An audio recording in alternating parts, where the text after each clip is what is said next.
Right now, the call for another special counsel to look into the Justice Department. I don't know about you, but I think we're running out of counsels.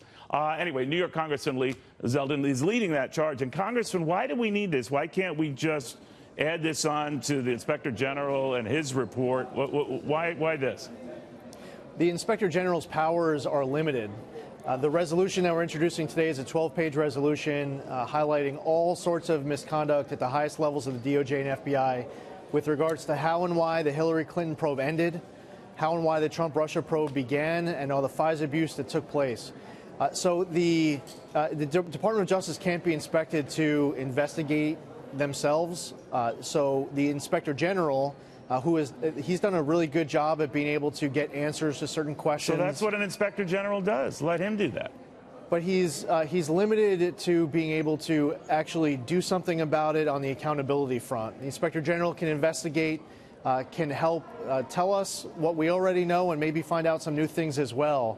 But as How far do you as know he's going to find out some new things? I take no, umbrage with what you're trying to get at here, that there could be an agenda, that the Trump campaign was spying. There's a lot to get upset about. I certainly understand that. But I don't see it outside the purview of an Inspector General who's already gathering a lot of dirt on a lot of people. Just add it to the list. Yeah, but the Inspector General can't actually do anything about it. That's the problem. Well, you can. If the Inspector General comes out with a report that's damning, you can. You're a congressman. Yeah, but United States Congress has oversight powers, and you see a lot of different committees of jurisdiction, both the House and the Senate, using that. That's how we've been able to get a lot of answers with regards to this misconduct. But we're not actually the ones who prosecute. So when you see someone who gets in trouble for lying to the Justice Department, and then the Inspector General comes out with a report that shows that McCabe was lying to the Justice Department, that's a crime. Other people go to jail for that. You didn't like the whole idea, Congressman, when they got this special counsel to look into the whole affair that is now Bob Mueller's affair to look into the better part of a year. So, and you might have had perfect justification for being concerned about that. But you're piling on by responding with the same approach. Well, first off, what's very important is the supervision of a special counsel as well as the scope of a special counsel. You can word a scope where you could go in 6 million different directions with it.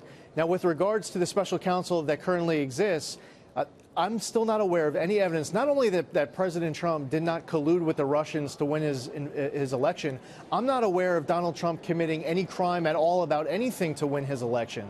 So there's a special counsel probe, and there's a cloud that's over this president, even though we're a year and a half in his presidency of a 4-year term. Let's say you get your way. Let's say you get your way, Congressman, and I don't know you mean well, but you get your way.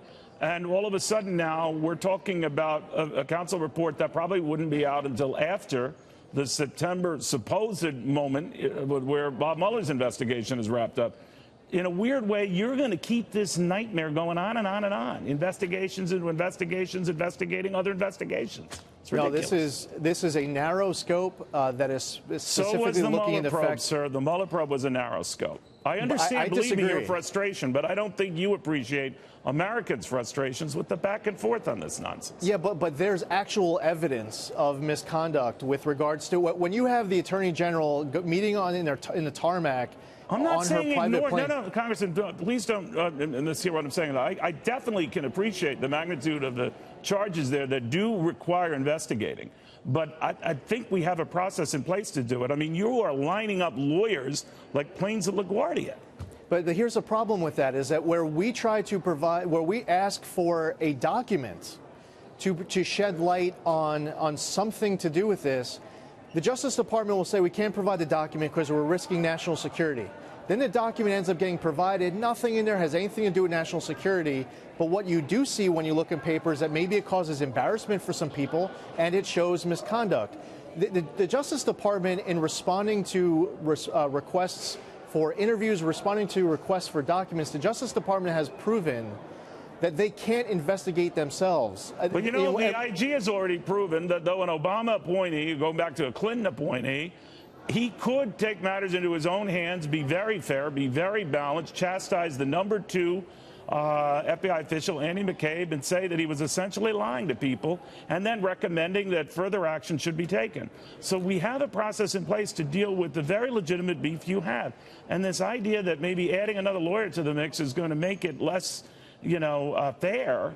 I don't know. It just seems crazy. But the Inspector General doesn't have the tools to actually prosecute what he finds. You do. I can't prosecute I'm not saying these you individuals. think that information comes out and it's very damning, Congressman, that you and your colleagues can't do something about it? Remember, we can't impeachment prosecute. Impeachment actions begin with you guys, not the prosecutor's office, not someone investigating this in a third-party role. They begin with you. That's right, and that's why we have been able to learn as much as we have. So when James Comey testifies before Congress that he prepared 7 memorandum and he provided 4 of the memorandum, and we know at least one of them must have been classified, and he did so in order to trigger a special counsel investigation. That's one particular fact pattern of many that are in our resolution we're introducing today that is a product of Congress doing its oversight roles and getting to the bottom of particular questions that we need answers. But isn't this about Congress? And I can handcuffs. understand. I know the political game is played. And believe me, as I said at the outset, I understand your frustration. But isn't this about deflecting about anything Mueller is doing and questioning how Mueller's investigation began and the biases intent on that, and deflecting from any progress or news updates that are coming in from that investigation? In other words, don't focus on this. Focus on this. I just posted the resolution on my Twitter account. It's on my website. I would encourage people to read it because it's 12 pages of actual misconduct, of actual facts. So where and you we think are the only way that can be addressed is for another lawyer to convene another investigation on top of an investigation that's looking at another investigation? Are you as confused as I am? No. Well, first off, there isn't anyone going after all of these facts that are in our resolution. You do have the Inspector General helping with some of this, but we have no one prosecuting all of this. And this isn't, and when you read the resolution, it's not about, I don't even mention Robert Mueller's name. But we do talk about how the way the Trump-Russia probe began, where you have, as we've learned in recent days, at least one person who is planted inside of Donald Trump's campaign to infiltrate and surveil, collect information on the campaign. Are you a lawyer, I have a Congressman? problem with that. Are you a lawyer? I am, and a former prosecutor. And I bet you're a good one. Okay, and a former prosecutor. You don't think we have enough handling this right now and enough powers that be to get into this? I don't think we have anyone handling this right now. That's our whole issue. So you don't take anyone that they're looking into this and this whole transaction and the IG is looking into this. You don't think that that's going on? This would be separate from that. The IG is looking into some of what we get into in our resolution. So you know what I would do? I would say, all right, IG, give us an update on this and how it's coming along. And if you're doing such a crappy job, we're going to have another IG or another lawyer take your place or do something because you're not getting it done. But can't we first try through efficiency what's going on right now? Because I'm telling you, I'm running out of lawyers' names. I would say that the IG is actually doing a good job. We've learned a lot. So let him complete this. But the IG can't actually prosecute, and Congress can't prosecute. Okay. All right, Congressman, thank you very much. Good seeing you. You got it, Neil. We'll see how that goes.